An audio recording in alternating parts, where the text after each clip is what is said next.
معجزہ عطا کیا ہے۔ سب سے پہلے نبی، سب سے پہلے انسان، تمام آدمیت کے بعد حضرت آدم علیہ السلام، اللہ رب العزت نے بھی معجزہ عطا کیا۔ اللہ کے نبی صلی اللہ علیہ وسلم نے ارشاد فرمایا، الصلاۃ معراج المومن، نماز یہ مومنوں کی معراج ہے۔ جب نماز پڑھتا ہے انسان تو اس وقت انسان کی معراج ہوتی ہے، اور اللہ تبارک و تعالیٰ نے معراج کرائی اپنے آخری نبی کو، معراج کرایا، معجزہ عطا کیا۔ آدم علیہ السلام کو معجزہ کیا دیا؟ جنت میں رہنا۔ آدم علیہ السلام کو یہ معجزہ نہیں، جنت میں تو تمام نبی جائیں گے۔ آدم علیہ السلام کو بیوی دیا، شادی ہوئی، یہ معجزہ نہیں آدم علیہ السلام کے لیے۔ سب سے پہلے آدم علیہ السلام کا پتلا بنایا، یہ اتنا بڑا معجزہ نہیں، کیونکہ ان کے پہلے بھی اللہ کے نبی کا نور موجود تھا۔ اللہ کے نبی نے فرمایا، اول ما خلق اللہ نوری، اللہ نے سب سے پہلے میرے نور کو پیدا کیا ہے۔ آدم علیہ السلام نہیں تھے، اس وقت نبی کا نور موجود تھا۔ عرش و کرسی یہ نہیں تھے، نبی کا نور موجود تھا۔ زمین و آسمان نہیں تھے، نبی کا نور موجود تھا۔ صرف ایک خدا کی ذات تھی اور دوسرا نبی کا نور موجود تھا، بس اور کچھ نہیں تھا۔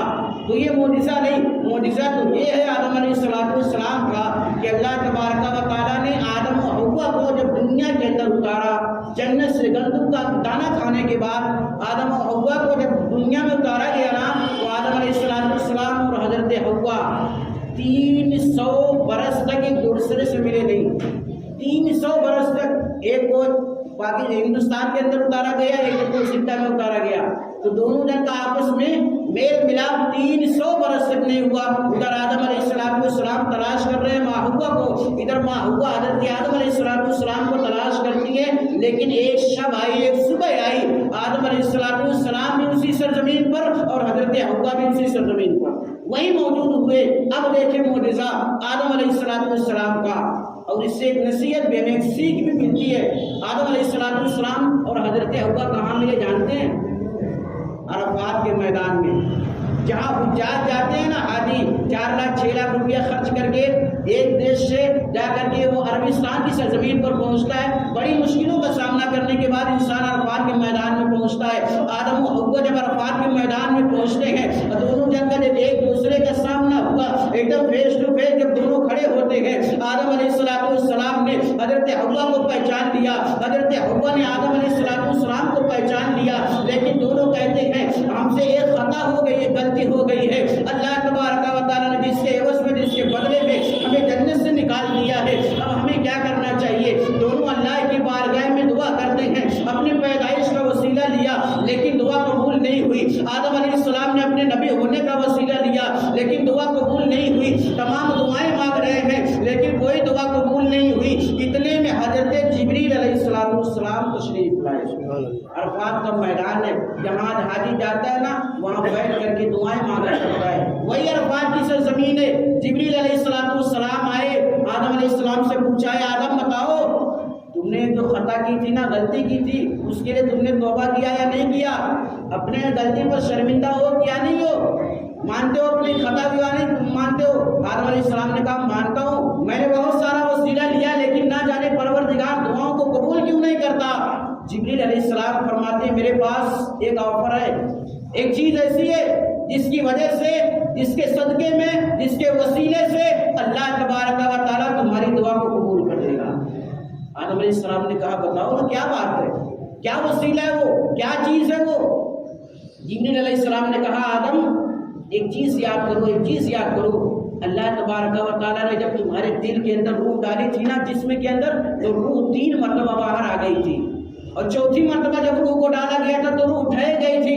آدم کمپیئر کرو کہ آخر وہ کون سی چیز تھی جس کی وجہ سے تمہاری روح تمہارے جسم کے اندر ٹھہر گئی؟ آدم علیہ السلام سوچ رہے ہیں، جبریل علیہ السلام فرماتے ہیں پھر آگے چلو، اے آدم بتاؤ تو جب تم نے جنت کے دروازے کو کھولا ہے، کیا جنت کے دروازے پر کسی کا نام لکھا تھا؟ جب تم نے جنت کے درختوں کو دیکھا ہے یا ان درختوں کے پتوں پر کسی کا نام لکھا تھا؟ جب تم نے جنت کی حوروں کو دیکھا ہے، حوروں کے سینے پر کسی کا نام لکھا تھا؟ جب تم نے جنت کے اچھے محلات کو دیکھا ہے، ان محلات پر کسی کا نام لکھا تھا؟ جب تم نے جنت کی نہروں کو دیکھا ہے، ان نہروں میں کسی کا نام جل رہا تھا؟ جب تم نے جنت کی اچھی پھلوں کو دیکھا ہے، ان پھلوں پر کسی کا نام لکھا تھا؟ آدم علیہ السلام کہتے ہیں ہاں ایک نام تو تھا، ایک نام تو تھا، ایک چیز تو یاد آ بتائیے جب میں نے جنت کا دروازہ کھولا میں نے اس دروازے پر بھی وہ نام دیکھا ہے, میں نے جنت کے سینے حوروں کے سینے پر وہ نام دیکھا ہے, درختوں کے پتوں پر وہ نام دیکھا ہے, دریا کی طوفانی میں وہ نام دیکھا ہے, جنت کے پھلوں میں وہ نام دیکھا ہے, جنت کے محلوں میں وہ نام دیکھا ہے. اے جبریل مجھے ایک چیز یاد آتی ہے. اے جبریل علیہ السلام فرماتے ہیں اے آدم اب یاد کرو وہ کون سا نام ہے, اگر اسی نام کا وسیلہ لوگے اللہ تبارک و تعالیٰ تمہاری دعاؤں کو قبول کر لے. آدم یاد کرو وہ کون سا نام ہے. آدم علیہ السلام نے کہا ہاں تھوڑا تھوڑا یاد تو آ رہا ہے. جب میں گیا تھا نا جنت کے ایک حسین و جمیل محل میں گیا تھا, آدم علیہ السلام فرماتے ہیں حسین و جمیل محل میں گیا, وہ تو دور سے ہی دیکھنے میں اچھا لگ رہا تھا. اے جبریل میں نے دیکھا اوپر میں لکھا تھا میں احمد ہوں وہ محمد ہے, میں اعلیٰ ہوں وہ علی ہے, میں فاطم ہوں وہ فاطمہ ہے, میں احسن ہوں وہ حسن ہے, میں محسن ہوں وہ حسین ہے. جبریل علیہ السلام فرماتے ہیں اے آدم اب کسی اور کا وسیلہ نہ لو, انہی 5 ناموں کا وسیلہ لو, اللہ تبارک و تعالیٰ تمہاری دعاؤں کو قبول کر لے گا. سبحان اللہ. آدم علیہ السلام نے ان 5 ناموں کا وسیلہ لیا جنہیں پنجتن کہا جاتا ہے, اہل بیت کہا جاتا ہے. انہی 5 ناموں کا وسیلہ لیا آدم علیہ السلام نے. عرفات کے میدان میں اللہ تبارک و تعالیٰ نے حضرت آدم کی دعا کو قبول کر لیا اور قبول کیا, جانتے قبول کیا. تو جبریل علیہ السلام نے ایک دعا بتائی, اے جبریل یہ دعا, اے آدم یہ دعا بھی پڑھ لو. آدم علیہ السلام کہتے ہیں کیوں, اب تو دعا قبول ہو گئی, اب یہ دعا پڑھنے کی کیا بات. جبریل علیہ السلام کہتے ہیں آدم تم تو ابھی پہلے انسان ہو, ابھی دنیا میں بہت سارے انسان آئیں گے, آخری نبی آئیں گے, آخری نبی کی امت آئے گی اور اس امت کا جذبہ اتنا ہوگا وہ ہر ایک سال عرفات کے میدان میں آئے گی. اے آدم آج تم دعا پڑھ لو, حاجی جب بھی یہاں آئے گا وہ دعا پڑھ کے تمہاری سنت پہ عمل کرے گا. آدم علیہ السلام نے کہا جبریل بتاؤ. حضرت جبریل علیہ السلام نے فرمایا آدم پڑھو اللہم ربنا ظلمنا انفسنا وان لم تغفر لنا وترحمنا لنکونن من الخاسرین. جب یہ دعا بتائی نا جبریل علیہ السلام نے تو آدم علیہ السلام نے جب یہ دعا پڑھی نا غیب سے آواز آئی, خدا نے آواز دی اے آدم سنو, عرفات کے میدان میں تم دونوں 300 برس رونے کے بعد ملے ہو. 300 برس تم نے اپنی غلطیوں پر نادم ہو کر کے تم ادھر ادھر چلتے رہے. 300 برس تمہارے خطاؤں کا گناہ تمہارے سر پر رہا, لیکن آج جیسے تمہارے گناہوں کو معاف کیا ہوں, کوئی حاجی جب یہاں آ کر کے یہ دعا پڑھے گا اگر اس کا بھی گناہ 300 برس کے برابر رہے گا میں اس کا بھی خطاؤں اور گناہوں کو معاف کروں. سبحان اللہ سبحان اللہ. اور یہ دعا جب آدم علیہ السلام نے پڑھی تھی نا تو کون سا وقت تھا جانتے ہیں, فجر کا وقت تھا. فجر کا مفسرین لکھتے ہیں فجر کی نماز جب بھی پڑھو تو فجر کی نماز کے بعد جب ہاتھوں کو اٹھاؤ نا اپنی دعاؤں کے لیے تو کم از کم یہ دعا ایک مرتبہ ضرور پڑھ لیا کرو. اللہم ربنا ظلمنا انفسنا وان لم تغفر لنا وترحمنا لنکونن من الخاسرین. رب کا وعدہ ہے جس نے فجر کی نماز پڑھی اور آدم کی سنت پر عمل کیا, جیسے اس کی خطاؤں کو معاف کیا ہوں ایسے اس کی خطاؤں کو بھی معاف کروں. تو یہ آدم علیہ السلام کا معجزہ ہے. عرفات کا میدان آدم علیہ السلام جب سے آئے اب جب تک دنیا رہے گی تب تک حاجی وہی جائیں گے, کوئی اور عرفات نہیں. حاجی کو وہی خطاؤں سے گناہوں سے معافی ملے گی, کہیں اور نہیں. حاجی پورے ارکان پورا کر لے. مفسرین لکھتے ہیں جب تک وہ عرفات کے میدان میں نہیں پہنچتا اس کا حج قبول نہیں کیا جاتا, چاہے وہ 1 سیکنڈ کے لیے کیوں نہ جائے, لیکن عرفات کے میدان میں جانا ہی جانا ہے. کچھ لوگ ہیں جنہیں سنتوں سے اعتراض ہے, سنت سے اعتراض ہے, بس انہیں فرض صرف نظر آتا ہے. دیکھو عرفات کے میدان میں جانا یہ فرض نہیں, آدم شفیع اللہ کی سنت ہے. اور جب تک یہ سنت نہیں ادا کرو گے تب تک تمہارے جسم پر لیبل تو لگ جائے گا حاجی کا, لیکن تمہارا ایمان حاجی کے قابل نہیں ہو پائے گا. اگر تمہیں حاجی بننا ہے تو عرفات کے میدان میں جانا ہوگا. یہ آدم علیہ السلام کا معجزہ. اور آگے بڑھے حضرت ابراہیم علیہ السلام انہیں بھی معجزہ ملا. اور آگے بڑھے حضرت سلیمان پیغمبر آتے ہیں, سلیمان علیہ السلام ان کو بھی ایک معجزہ ملا تھا. سلیمان علیہ السلام کے پاس ایک تخت تھا اور اللہ تبارک و تعالیٰ نے حضرت سلیمان کو دنیا کی تمام مخلوق پر حکومت کرنے کا معجزہ دیا تھا. دنیا کی تمام مخلوق پر, ہواؤں پر, فضاؤں پر, زمین پر, آسمان پر, تمام چیزوں پر حضرت سلیمان پیغمبر حکومت کیا کرتے تھے. ایک دن ہوا یہ کہ حضرت سلیمان علیہ السلام تخت پر بیٹھے, اپنے تخت کو حکم دیا چل مجھے فلاں جگہ لے کر کے چل. وہ تخت اڑتا رہا, جا کر کے کعبے کے قریب میں پہنچا اڑتا. جب کعبے کے قریب میں پہنچانا تو آدم علیہ السلام کا حکم تھا کہ فلاں جگہ لے کر کے جا. تو وہ تخت آگے جانے لگا, اتنے میں کعبے سے رونے کی آواز آنے لگی. رونے کی آواز، اے اللہ تو نے سلیمان پیغمبر کو کیسی حکومت دے دی، یہ تو تخت پر بیٹھ جاتا ہے تو پہچانتا ہی نہیں ہے کعبہ کہاں ہے، مدینہ کہاں ہے، اسے تو پہچان ہی نہیں۔ اے پروردگار یہ جو تیرے سلیمان کا تخت جا رہا ہے، لیکن مولا اس تخت نے میرا طواف نہیں کیا ہے۔ اللہ کی جانب سے آواز آتی ہے، اے کعبہ گھبرانے کی بات نہیں ہے، سلیمان کا تخت تیرا طواف کرے نہ کرے، آخری نبی جو آئے گا اگر وہ قسمت سے یہاں پہنچ جائے گا، تخت تو ایک بار طواف کرتا ہے لیکن میرے نبی کا امتی 7 مرتبہ تیرا طواف کرے گا۔ سبحان اللہ۔ کعبہ رونے کی بات نہیں، کوئی گھبرانے کی بات نہیں ہے۔ سلیمان علیہ السلام کو وہ معجزہ ملا تھا میرے پیارے، سلیمان کا تخت اڑ جاتا، جب ہوا کو کہتے چلنے لگتی اور جب ہوا کو حکم ہو جاتا تو وہ رک جاتی تھی، لیکن اللہ تبارک و تعالی نے اپنے آخری نبی کو نا فرمایا وَلَسَوْفَ يُعْطِيكَ رَبُّكَ فَتَرْضَىٰ، اے محبوب ہم تمہیں اتنا عطا کریں گے، اتنا عطا کریں گے جس سے تم راضی ہو جاؤ گے۔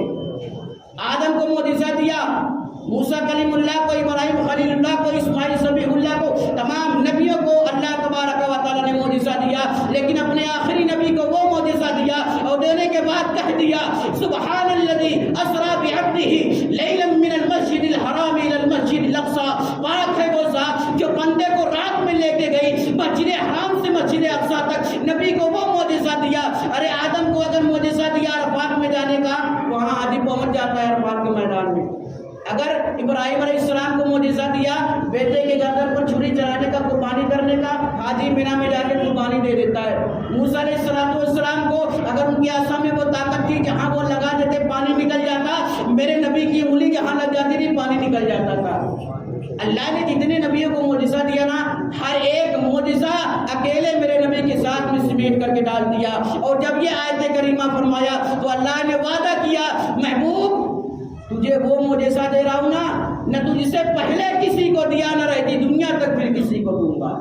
وہ معراج کی رات ہے، شب معراج جسے ہم کہتے ہیں، 27ویں رات، 26 رجب المرجب 27ویں رات جب آتی ہے نا تو وہی رات ہے جس رات میں اللہ تبارک و تعالیٰ نے اپنے محبوب کو اپنے قرب تک بلایا، اور بلانے کے بعد وہ معجزہ عطا کیا۔ جب سے دنیا بنی نہ یہ معجزہ کسی کو ملا، نہ جب تک دنیا رہے گی نہ یہ معجزہ کسی کو عطا کیا جائے گا۔ اللہ تبارک و تعالیٰ نے اپنے نبی کو فیس ٹو فیس اپنا جلوہ دکھایا، وہی میرا نبی ہے۔ ہمارے نبی کتنے کمال والے، کتنے بابرکت ہیں، لیکن ہم ان کی امتی ہو کر ان کے اسلام، ان کے کلمے کو پڑھ کر کے ہم یہ نہیں سمجھ پاتے کہ میرا نبی کتنے پاور والا ہے، میرا نبی کتنا پاورفل ہے۔ ہمیں اور آپ کو یہ چیز سمجھنی ہوگی، اور نبیوں کی امتیں الگ ہیں، لیکن یہ جو نبی ہے اللہ تبارک و تعالیٰ کلام مقدس کے اندر، قرآن کے اندر ہمارا اور آپ کا ذکر کرتا ہے۔ دیکھیں شرابی ہمارے اندر، زانی ہمارے اندر، جواری ہمارے اندر، ہر ایک گناہ کرنے والے ہمارے اندر، لیکن پھر بھی قرآن مجید ہمیں اور آپ کو یاد کرتا ہے۔ رب فرماتا ہے کنتم خیر امت اخرجت للناس، تم میرے محبوب کی بہترین امت میں شامل ہو۔ ہر ایک گناہ ہم سے ہو رہا ہے لیکن پھر بھی ہم بہترین ہیں۔ صرف کمال ہمارا یہ ہے کہ آخری نبی کی امت میں ہم پیدا ہوئے۔ سلیمان پیغمبر کے تخت میں وہ پاور تھی کہ سلیمان علیہ السلام جب حکم دیتے نا تو تخت اڑتا تھا، لیکن سلیمان کے تخت میں وہ پاور نہیں موجود کہ سلیمان کہہ دے تو پہلے آسمان سے دوسرے آسمان تک لے کے چلا جائے، نہیں، صرف سلیمان علیہ السلام کا تخت اور ان کی حکومت آسمان کے نیچے ہی چلتی تھی، لیکن یہ میرا نبی ہے، پہلے آسمان، دوسرے، 7ویں آسمان تک، عرش و کرسی تک، مقام محمود تک، لوح محفوظ تک، سدرۃ المنتہا تک، جہاں تک جبریل علیہ السلام کی پہنچ ہے وہاں تک میرے نبی کی حکومت۔ اور جب جبریل نے ساتھ چھوڑ دیا، اللہ تبارک و تعالیٰ نے اپنی حکمت سے اپنے محبوب کو اپنے قرب میں بلایا ہے، اپنی حکمت سے بلایا ہے۔ عقل تو کہتی ہے کہ انسان بغیر کسی وسیلے کے زمین سے آسمان تک نہیں جا سکتا، عقل یہ کہتی ہے پہلے آسمان تک کسی حساب سے پہنچ بھی جائے۔ جانتے ہیں کتنی دوری ہے پہلے آسمان، زمین سے پہلے آسمان تک؟ کسی نے ناپا نہیں آج تک، اور نہ کسی کو معلوم ہے۔ جب ہم حدیثوں کی کتاب پڑھیں گے نا، نبی کے صلی اللہ علیہ وسلم کی شریعت کی کتاب پڑھیں گے، ان کی سیرت کی کتاب پڑھیں گے تو ہمیں معلوم ہوگا روئے زمین سے پہلے آسمان کی لمبائی، چوڑائی یا دوری کتنی ہے۔ مفسرین لکھتے ہیں